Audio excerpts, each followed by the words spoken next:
like to use our time together this morning to talk about a subject of great importance to all of us. But first, I'd like to bring you up to date on what has transpired in the last 12 months. We were together last June in Minneapolis. At last year's concerts, I had reported that 2/3 of our orchestras were showing deficits. And I'm very happy to report that a year later that figure is down by less than half.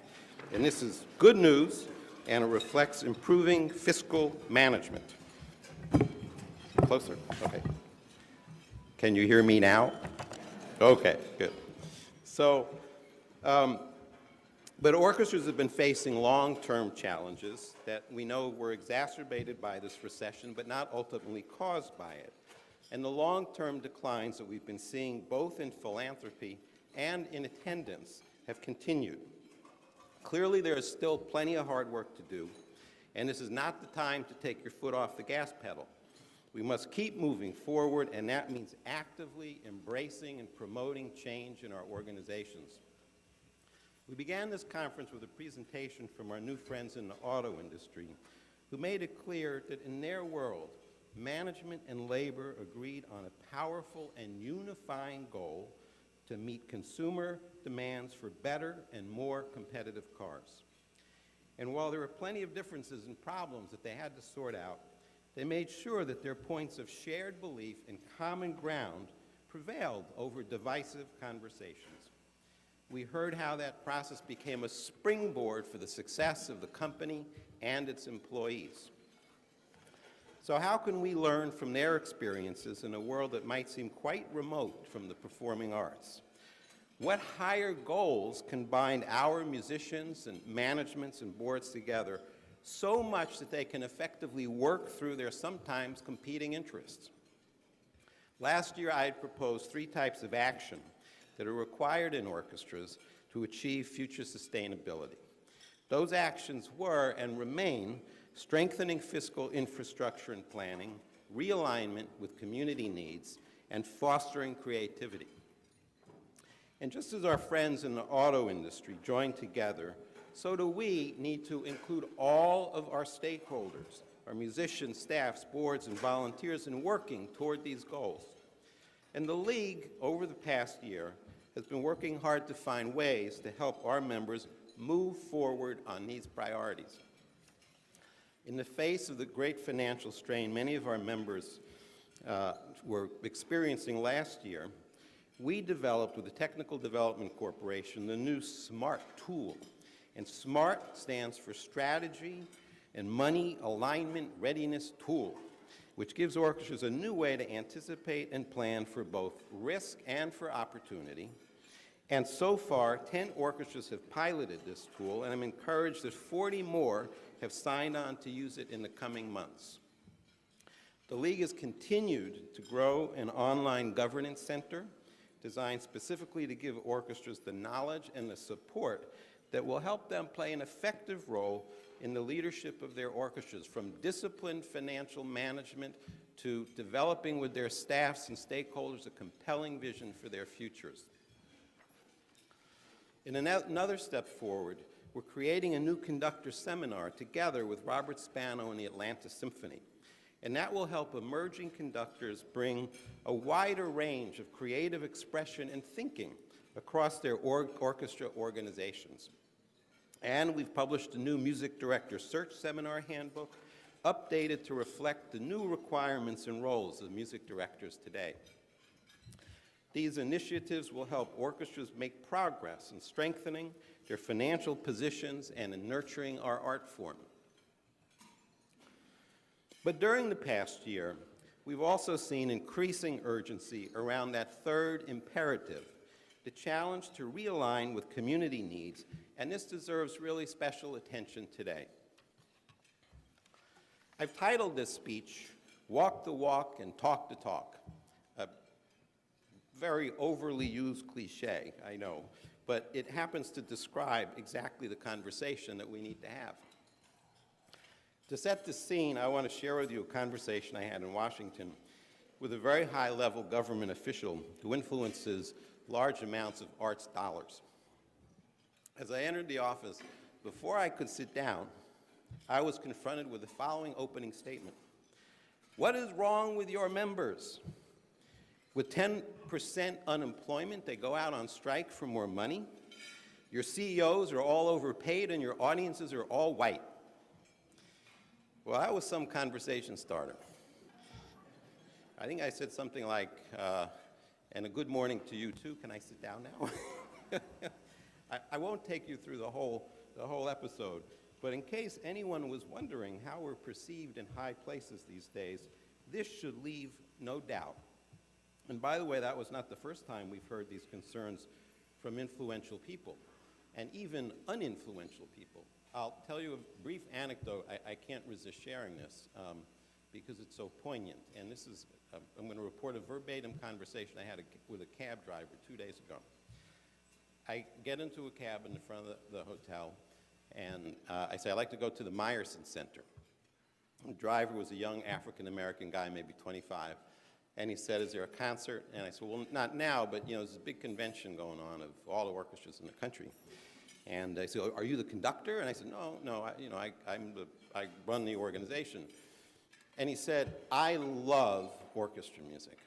And he pointed to his radio, and he told me the call letters of the station he listens to. I can't remember them, and where it was on his dial. He said, I listen all the time. I just love it so much.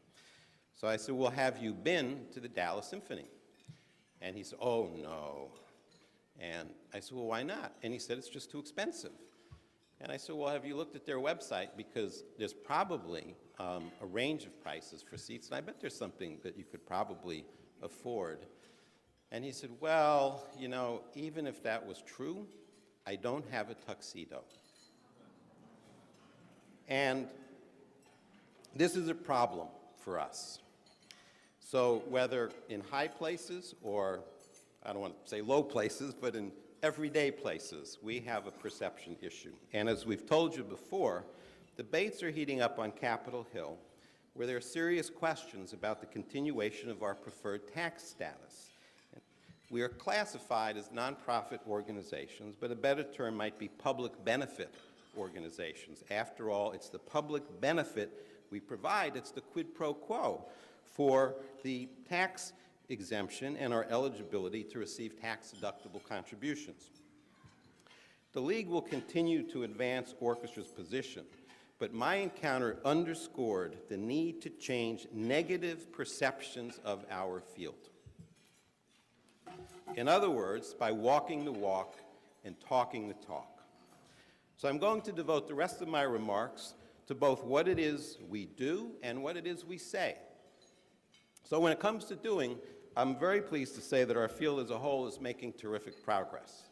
In many orchestras, I now see musicians and staff addressing questions like, how do we best use our talent and creativity to serve our community? And what partners and allies do we need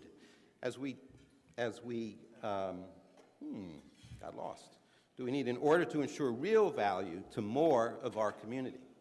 In fact, I believe we are in the midst of a genuine shift in our value proposition. The old proposition was, we deliver great music, performed at the highest level of standard, and you come hear us, we're great.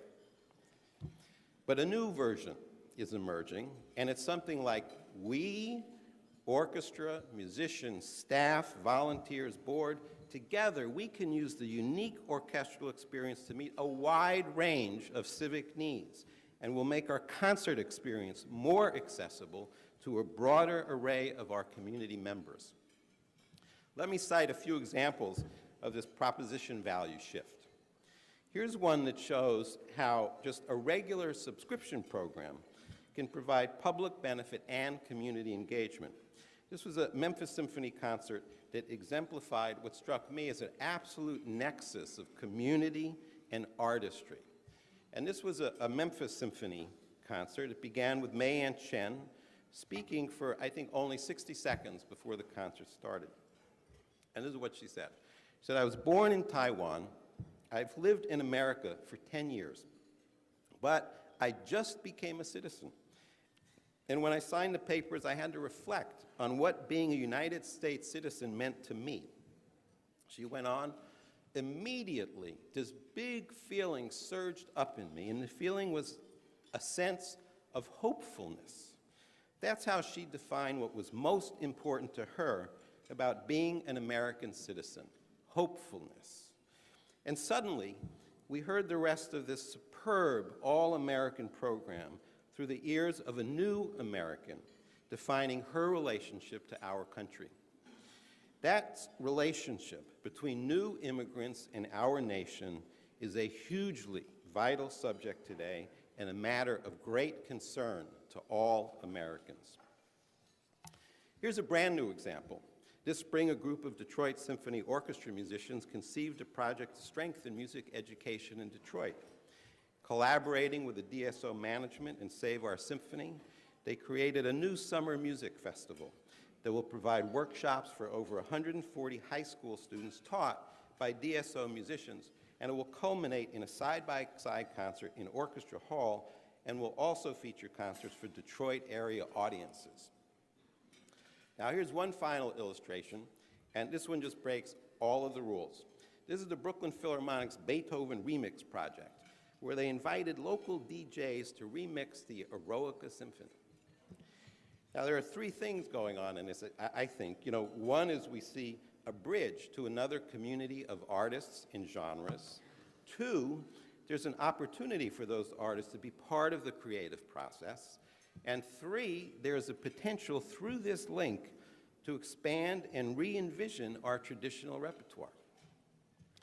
For any of you perhaps horrified by this notion, and I suspect there might be a few, go to the Brooklyn Philharmonic website. You can listen to the remixed works. That may not change your mind, but there's one thing on the website that caught my attention, and you'll see it too. It's a quote from Carl Jung, in which he says that the creative mind plays with the object it loves. These examples demonstrate the wonderful momentum now moving us toward a broader role for orchestras, one that serves both our art form and our communities. As one board member said to me recently, we need to be the souls of our communities. But there's another area where we're not making sufficient progress. Encouraging and embracing diversity with renewed vigor has got to be a priority for the leadership of our orchestras. Let me suggest just one perspective on this very complex subject. As a nation created from the interactions of immigrants with Native Americans and with each other, the United States has made the acceptance of difference a defining value. Our democracy was created to mediate the conflicts that often accompany living this value. Performing artists and arts organizations have a role to play in helping Americans embrace difference. And for me, that starts with the music and the musical experience itself. I believe that diversity is good for orchestral music and the experience of listening to it. The repertoire that we cherish is filled with the influence of different peoples well beyond the borders of Middle Europe. The orchestral repertoire is enriched when talented composers open their ears to the ever-expanding genres that course through America and the world in the 21st century. And I suspect many of us have had that exhilarating concert experience when we feel the excitement of being together in an audience of people who are unfamiliar to us. We also have a responsibility as citizens and as civic institutions to engage with the reality of today's extraordinary diversity. It's no secret that we live in a moment defined by tremendous pressures to divide us, whether by race, by income level, or political persuasion. And we have a choice to make. We can accept this as a condition of our lives today, or we can turn our resources to what we know is the unifying power of music. And I hope that's the choice that we would all want to make. Your boards are the places to begin or strengthen your action. Recently, our board had some very hard and necessary tough conversations with the help of a diversity diagnostic tool from BoardSource. We encourage you to use that or any other tool at the board level to begin clarifying your own orchestra's diversity direction. The League has just introduced on our website a new diversity toolkit for our orchestra members, and this summer we'll be building an online diversity resource center that will include many chronicles of effective practice, and more is coming. For now, I encourage you to visit our website and take advantage of this new toolkit. There is another way that the League can help you walk the walk, and I am very, very pleased to announce today that the Anne and Gordon Getty Foundation has just awarded the League $1.5 million over 3 years to re-grant to you, our members, to support your education and community engagement activity.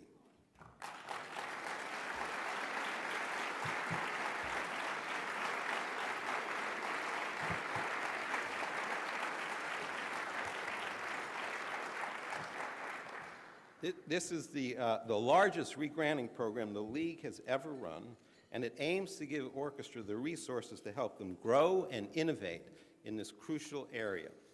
The League will capture these experiences and disseminate the results of the funded work.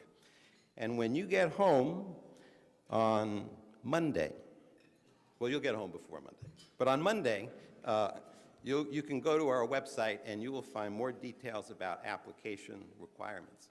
I should also let you know that this marks the 25th anniversary of the Anne and Gordon Geddes Foundation support of American orchestras. And the support that I just described, this new grant to the League, is over and above the support they have been providing to many of you and your orchestras on an annual basis. So this represents an expansion of their commitment to the orchestra field. And I just have to, it's a funny story I just have to tell. When we started these conversations with Getty, we went back into our files and we looked at the history. And you know that those grants that some of you get, that began 25 years ago, began with a letter to the League saying, we're thinking about supporting the orchestra field and we'd like you to help. And so it's gratifying that 25 years later they have come back to the League and see us as a capable and credible partner in helping to support the orchestra field. That letter was to Kathy French. Kathy, are you here this morning? Did you get up? No, she's in a meeting. She's hunting heads.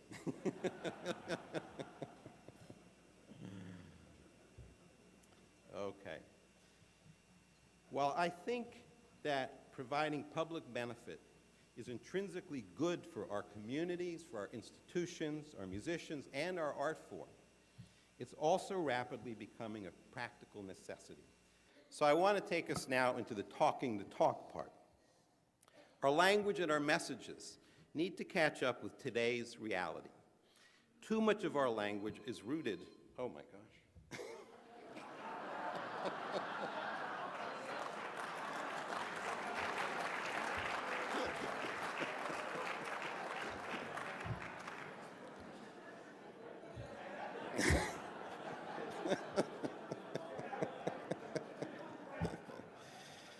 Well, I guess I need to enter the new reality. Anyway, as I was saying, too much of our language is rooted in older definitions of our role and purpose. So if you remember 5 minutes back into my remarks, that board member that I mentioned who said that an orchestra should be the soul of its community, well, guess what? That term is already taken. And here's what I mean. Stephen Tepper is a sociologist at Vanderbilt University, and he's analyzed the language used by various art forms, both commercial and nonprofit, to justify their existence when they experience threats to their survival. Soul and magic are the terms most frequently used by jazz clubs, galleries, and art house cinemas. Nonprofit culture organizations like libraries, radio stations often use the heart metaphor. Destination, Mecca, those were the terms coming out of commercial, popular culture.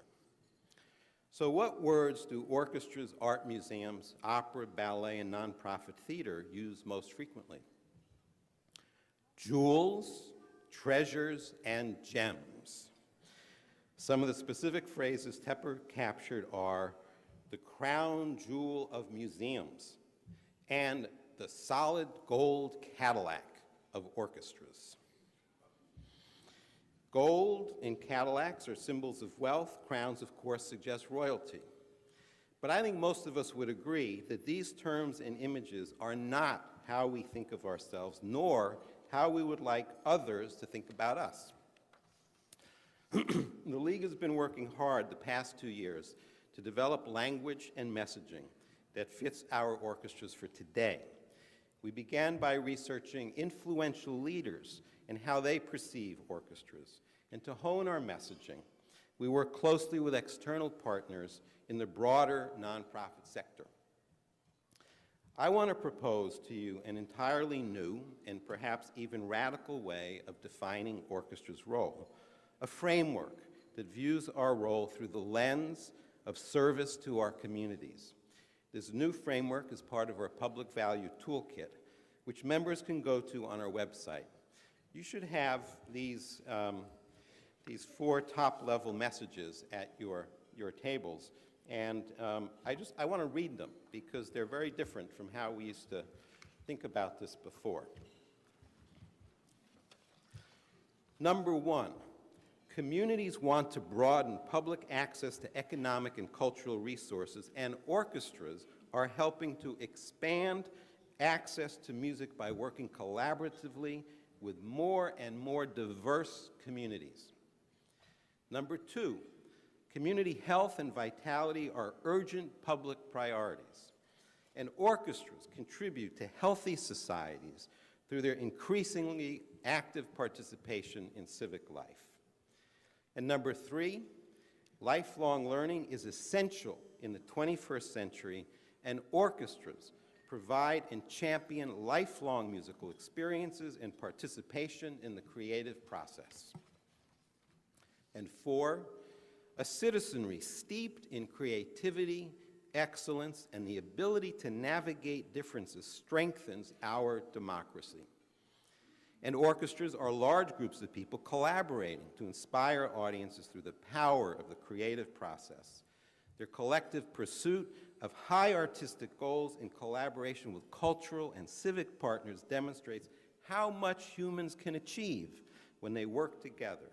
And the new ideas and sounds that orchestras present help people embrace and understand the unfamiliar.